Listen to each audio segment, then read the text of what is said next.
The cricket শোতে সরাসরি চলে যাব ফ্রি হিট সেগমেন্টে, যেখানে আপনারা আপনাদের প্রশ্নগুলো করেছেন।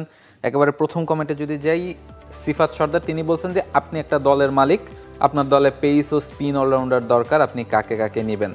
স্পিনে হচ্ছে সাকিব নারিন নাবি, আর পেসে হচ্ছে রাসেল ব্রাভো পান্ডিয়া। সাকিব নারায়ণ নাবি, সেখানে নারায়ণকে আমার কাছে মনে হয় যে পিওর স্পেশালিস্ট স্পিনার হিসেবে তিনি থাকবেন। এখানে সাকিব, আর ওইদিকে রাসেল ব্রাভো পান্ডিয়ার মধ্যে Russell is more of a batting all-rounder, Bravo তো রিটায়ারই করে গেছেন। হার্দিক পান্ডিয়া এবং সাকিব। পান্ডিয়া সাকিব, ওকে। আমি হলে মনে হয় সাকিব আর রাসেলকে রাখবো ফ্র্যাঞ্চাইজি ক্রিকেট যেহেতু। ওকে ওকে, পরের কমেন্টে যদি শাওন আহমেদ বলছেন জানি না উত্তরটা পাবো কিনা। প্রশ্নটা হলো আমার কাছে স্কোয়ার ঠিক আছে, কিন্তু আমার মনে হয় সাইফ হাসানের জায়গায় নাজমুল হোসেন শান্তকে নিলে ভালো হতো, কারণ শান্তর অভিজ্ঞতা আছে। আর এটা ওইটা না, কাপড় ধোয়ার একটাই সলিউশন, চাকা অল-ইন-ওয়ান। হ্যাঁ, আর আরেকটা ব্যাপার কি, ধরেন মিডল অর্ডারে তো একটা সংকট আছে 4-5 নম্বরে, ফলে সেই জায়গায় শান্তর এক্সপিরিয়েন্সটা কাজে লাগলে হয়তো বা লাগতে পারতো, কিন্তু যেহেতু আবার ওপেনিং এর ব্যাকআপ শান্ত না, আবার শান্তকে নিয়ে বসিয়ে রাখাটাও কেমন দেখা, ওই কারণেই না হয়নি বসিয়ে রাখা। এক্স্যাক্টলি।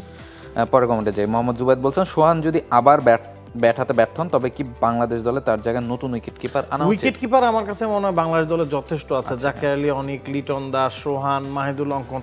উইকেট কিপিং নিয়ে বাংলাদেশের মূল সমস্যা না, সমস্যাটা হচ্ছে ব্যাটিংয়ে।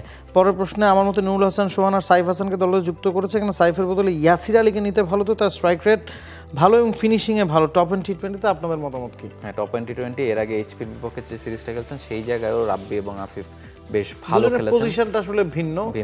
সাইফ ওপরে, রাব্বি নিচে, যেহেতু ওপরের ব্যাকআপে বেশি চিন্তা করেছে সে কারণে সাইফকে নেওয়া হয়েছে, এবং বোলিংও একটা কারণ হতে পারে। সাইফুদ্দিনের কামব্যাকটা কিভাবে দেখছেন? 2021 সালের পর অনিয়মিত হয়ে পড়া থেকে এবার এশিয়া কাপের স্কোয়াডে ডাক পাওয়াটা দলের জন্য কেমন বলে মনে করেন? তার আসলে সেই প্রাইম টাইমটা আছে কিনা সেটা নিয়ে আমার একটা সংশয় আছে, তবে আমি যতটা জানি ক্যাপ্টেন লিটন দাস তাকে ব্যাক করছেন এবং তাকে তিনি চাচ্ছেন একজন পেস বোলিং অলরাউন্ডার দলে তিনি রাখতে চান, সে কারণেই আসলে সাইফুদ্দিনকে দলে নেওয়া। ফলে সুযোগটা হয়তো বা তিনি কাজে লাগাবেন। ফলে এশিয়া কাপ নিয়ে আসলে আজকে অনেক আলোচনা ছিল, আমাদের হাতে সময় যেহেতু কম, ফলে এখানেই থামতে হচ্ছে, না হলে অনেকগুলো প্রশ্নের উত্তর আরও দেওয়া যেত। তবে আপনাদের সবাইকে অসংখ্য ধন্যবাদ আমাদের সঙ্গে থাকার জন্য এবং প্রশ্ন করে আমাদের পাশে থাকার জন্য এবং সবসময় ক্রিকেটের সঙ্গে থাকার জন্য। সবাইকে অসংখ্য ধন্যবাদ। ক্রিকেট শো দেখুন শনি, সোম ও বুধবার সন্ধ্যা 6টায়। For more updates, subscribe to our YouTube channel and click on the bell icon. Follow us on Facebook and Instagram. Download T-Sports app to enjoy exciting games and highlights. Visit tsports.com.